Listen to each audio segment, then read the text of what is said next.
안녕하세요. 까마귀 오답노트입니다. 중개사무소의 개설 등록 두 번째 시간입니다. 13년 6번 문제는 옳은 것을 찾는 문제입니다. 1번 개설 등록을 신청받은 등록관청은 그 인가 여부를 신청일로부터 14일 이내에 신청인에게 통보해야 한다. 틀린 설명입니다. 7일 이내에 서면으로 통지해야 합니다. 2번 광역시장은 개설 등록을 한 자에 대하여 법령에 따라 중개사무소 등록증을 교부해야 한다. 중개사무소 등록증은 등록관청에서 교부합니다.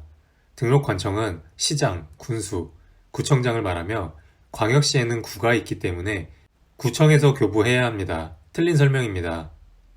3번 법인인 중개업자가 즉 법인인 개업공인중개사가 주택 분양을 대행하는 경우 겸업 제한 위반을 이유로 그 등록이 취소될 수 있다.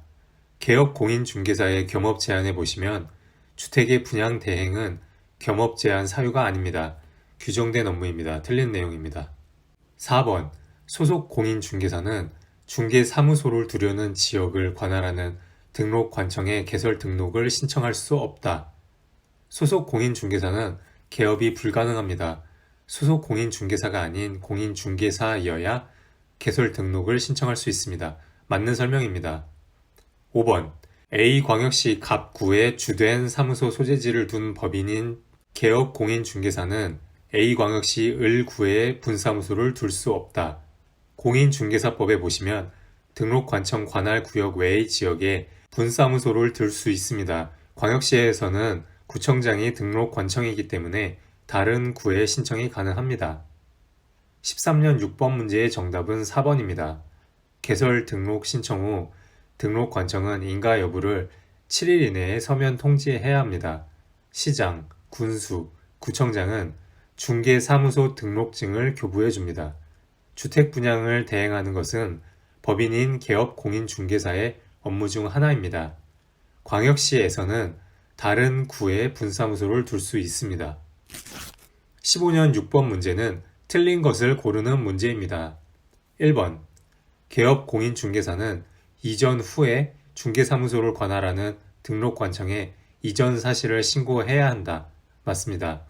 관할 지역 외의 지역으로 이전하는 경우 이전 후에 등록관청에 신고해야 합니다. 2번 법인인 개업공인중개사가 분사무소를 이전한 경우 이전 후에 분사무소를 관할하는 등록관청에 이전 사실을 신고해야 한다. 틀렸습니다. 분사무소의 경우 주된 사무소의 소재지를 관할하는 등록관청에 제출해야 합니다. 3번 등록관청은 중개사무소에 이전 신고를 받은 때에는 그 사실을 공인중개사 협회에 통보해야 한다. 맞습니다. 중개사법 시행령에는 중개사 협회에 통보해야 하는 내용들이 있는데요. 사무실 이전의 경우 10일 이내에 이전 사실을 등록관청에 신고하면 등록관청은 이 내용을 공인중개사 협회에 통보해야 합니다. 4번 이전 신고 전에 발생한 사유로 인한 개업 공인중개사에 대한 행정처분은 이전 후 등록관청이 이를 행한다. 아래 노란색으로 칠해놓은 부분을 보시면 맞는 설명입니다. 5번 업무 정지 중이 아닌 다른 개업 공인중개사의 중개사무소를 공동 사용하는 방법으로 사무소에 이전을 할 수 있다. 맞는 설명입니다. 중개사무소에 이전 신고를 할 때 그 중개사무소를 사용할 권리가 있는 다른 개업 공인중개사에 승낙서를 첨부하면 됩니다.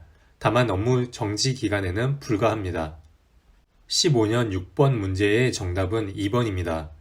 법인인 개업 공인중개사가 분사무소를 이전한 경우 주된 사무소의 소재지를 관할하는 등록관청에 이전 사실을 신고해야 합니다. 17년 5번 문제는 옳은 것을 찾는 문제입니다. 1번 소속 공인중개사는 중개사무소에 개설 등록을 신청할 수 있다. 할 수 없습니다. 소속 공인중개사는 개설 등록에서 제외합니다. 2번 등록관청은 중개사무소 등록증을 교부하기 전에 개설 등록을 한 자가 손해배상 책임을 보장하기 위한 조치, 보증을 하였는지 여부를 확인해야 한다. 맞습니다. 개업공인중개사는 손해배상 책임을 보장하기 위한 조치를 하고 서류를 제출하면 등록관청은 그 내용을 확인한 후 등록증을 교부합니다. 3번. 국토교통부 장관은 중개사무소의 개설 등록을 한 자에 대하여 국토교통부령이 정하는 바에 따라 중개사무소 등록증을 교부해야 한다. 틀렸습니다. 등록관청이 중개사무소 등록증을 교부합니다. 4번. 중개사무소의 개설 등록 신청서에는 신청인의 여권용 사진을 첨부하지 않아도 된다. 틀린 설명입니다. 개설 등록 신청인 제출 서류에는 여권용 사진 한 매가 필요합니다. 5번.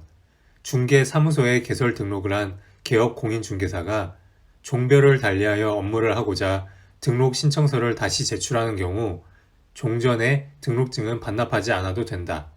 틀린 설명입니다. 종전의 등록증은 반납하고 새로 교부하게 됩니다. 17년 5번 문제의 정답은 2번입니다. 소속 공인중개사는 개설 등록을 할 수 없고 등록관청에서 등록증을 교부합니다. 개설 등록 신청서에는 여권용 사진이 필요하고 종별을 달리하여 업무를 하고자 신청서를 다시 제출하는 경우 종전의 등록증을 반납해야 합니다. 18년 3번 문제는 틀린 것을 찾는 문제입니다. 1번. 법인은 주된 중개사무소를 두려는 지역을 관할하는 등록관청에 중개사무소 개설 등록을 해야 한다. 맞습니다. 2번.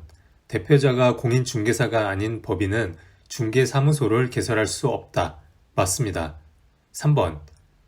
법인의 임원 중 공인중개사가 아닌 자도 분사무소의 책임자가 될 수 있다. 틀린 내용입니다. 분사무소 책임자는 공인중개사여야 합니다. 4번. 소속 공인중개사는 중개사무소 개설 등록을 신청할 수 없다. 맞습니다. 5번. 등록관청은 개설 등록을 하고 등록 신청을 받은 날로부터 7일 이내에 등록 신청인에게 서면으로 통지해야 한다. 맞는 설명입니다. 18년 3번 문제의 정답은 3번입니다. 분사무소의 책임자는 공인중개사여야 합니다. 19년 5번 문제는 틀린 것을 찾는 문제입니다. 1번. 개업 공인중개사는 그 등록관청의 관할구역 안에 한 개의 중개사무소만을 둘 수 있다. 맞습니다. 2번. 개업 공인중개사는 천막, 그 밖의 이동이 용이한 임시 중개시설물을 설치하여서는 아니 된다. 맞습니다. 3번. 법인이 아닌 개업 공인중개사는 분사무소를 둘 수 없다. 법인인 개업 공인중개사만 관할 구역 외의 지역에 분사무소를 둘 수 있습니다. 4번. 개업 공인중개사는 등록관청의 관할 구역 외의 지역에 있는 중개 대상물을 중개할 수 없다. 개업 공인중개사의 업무 지역에 대한 제한은 없습니다. 틀린 설명입니다. 5번. 법인인 개업 공인중개사는 등록관청에 신고하고 그 관할 구역 외의 지역에 분사무소를 둘 수 있다. 맞습니다. 관할 구역 외의 지역에 법인은 분사무소 개설이 가능합니다. 19년 5번 문제의 정답은 4번입니다. 개업 공인중개사는 등록관청의 관할 구역 외의 지역에 있는 중개 대상물을 중개할 수 있습니다.